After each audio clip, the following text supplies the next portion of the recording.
एक मित्र ने पूछा है, सर्वश्रेष्ठ साधना क्या है?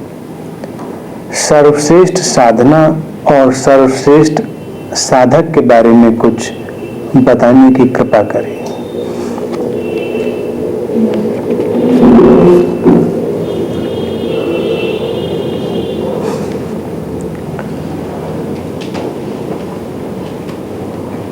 साधना जो तुम्हारे लिए उपयोगी हो और तुम्हें अंतर यात्रा में आगे ले जाए, तुम्हारे लिए वही सर्वश्रेष्ठ है। पहले से ही ये तय करना कि कौन सी साधना सर्वश्रेष्ठ है, ये उचित नहीं है। हर व्यक्ति की यात्रा अलग अलग है और हर व्यक्ति अपनी अपनी यात्रा के अनुसार साधना में प्रवेश करता है। जिस क्षण तुम्हारे लिए जो सर्वाधिक उपयोगी होता है, वही तुम्हारे लिए सर्वश्रेष्ठ होता है। तुम जिस सीढ़ी पर खड़े हो, जिस पर पैर रखकर तुम आगे जाओगे, तुम्हारे लिए वही सबसे कीमती है और वही सबसे सर्वश्रेष्ठ है। आगे की सीढ़ियां बहुत सुंदर हो सकती हैं, बहुत अच्छी हो सकती हैं, लेकिन वो तुम्हारे किसी काम की नहीं। साधना के बारे में यह भ्रम अक्सर बना रहता है कि व्यक्ति कोई ऐसी सर्वश्रेष्ठ साधना खोज ले जिससे यात्रा आसान बन जाए, और इसी के चलते हुए बहुत सारे लोग अपनी अपनी साधना पद्धतियों को सर्वश्रेष्ठ बताने की चेष्टा करते हैं। वो धर्मगुरु जिनकी अभिरुचि केवल और केवल अपने मत के प्रचार में है, वो अपनी साधना को सर्वश्रेष्ठ बताना ही चाहेंगे। अक्सर तुम उनकी प्रचार सामग्री में पाओगे कि अब तक की ये सबसे श्रेष्ठ साधना खोजी गई है, इसके पहले ऐसी साधना विधि नहीं थी। ये सब गैर मूल्यवान बातें, छोटी छोटी बातें कई बार सर्वश्रेष्ठ हो जाती हैं और बड़ी बड़ी बातें कई बार बिल्कुल व्यर्थ हो जाती हैं। किसी भी साधना के बारे में या साधना पद्धति के बारे में बस इतना ही कहा जा सकता है कि ये काम करती है, ये आंतरिक विज्ञान से भरी हुई है, जो इसका सदुपयोग करेगा उसके लिए काम करेगी।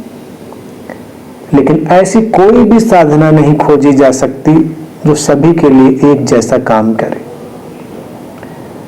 इसलिए इस उलझन में पड़ने की कोई आवश्यकता नहीं है कि सर्वश्रेष्ठ साधना विधि खोज ली जाए, और इसीलिए शिष्य भी लड़ते झगड़ते रहते हैं। उनका गुरु कभी गलती से बोल भी जाए कि ये बहुत ही कीमती विधि है, तो वो लड़ने लगते हैं कि सबसे कीमती है, इसके आगे कुछ भी नहीं। तो कोई क्रिया योग को सर्वश्रेष्ठ साधना पद्धति बताएगा, तो कोई सुदर्शन क्रिया को, कोई डायनेमिक मेडिटेशन को, कोई SRM को। सब अपनी अपनी जगह पर ठीक है, कोई भी सर्वश्रेष्ठ नहीं है, ऐसा हो ही नहीं सकता, क्योंकि व्यक्ति भिन्न है और हर व्यक्ति की यात्रा भिन्न है। उसके लिए अलग अलग चीजें काम में आएंगी।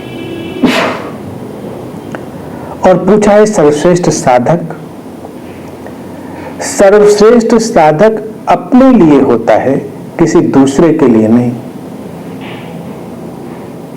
अन्यथा फिर वही झगड़ा प्रारंभ हो जाता है कि तुम अपने को सर्वश्रेष्ठ साधक दिखाने की कोशिश में लग जाते हो और अपनी साधना भूल जाते हो। लेकिन सर्वश्रेष्ठ साधक कहा जा सकता है, शब्द का उपयोग किया जा सकता है, अगर तुम अपनी साधना में पूरी निष्ठा से हो, तुम अपनी अंतर यात्रा को पूरी ईमानदारी से लेकर चलना चाह रहे हो, तो तुम एक सर्वश्रेष्ठ साधक हो।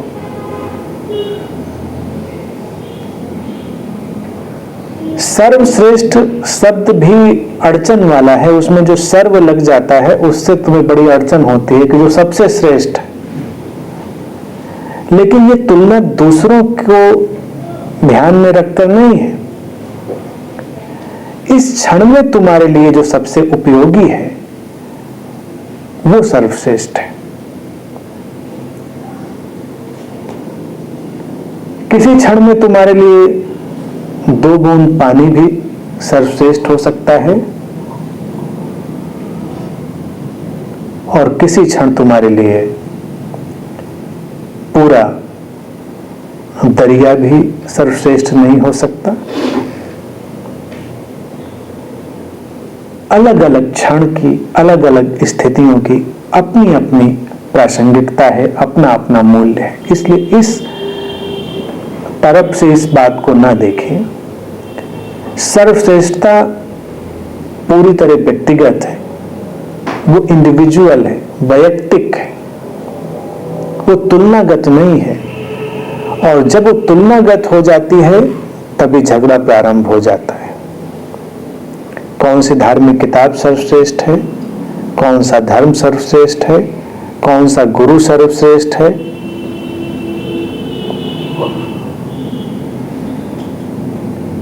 ये बातें पूरी तरह बेमानी हैं।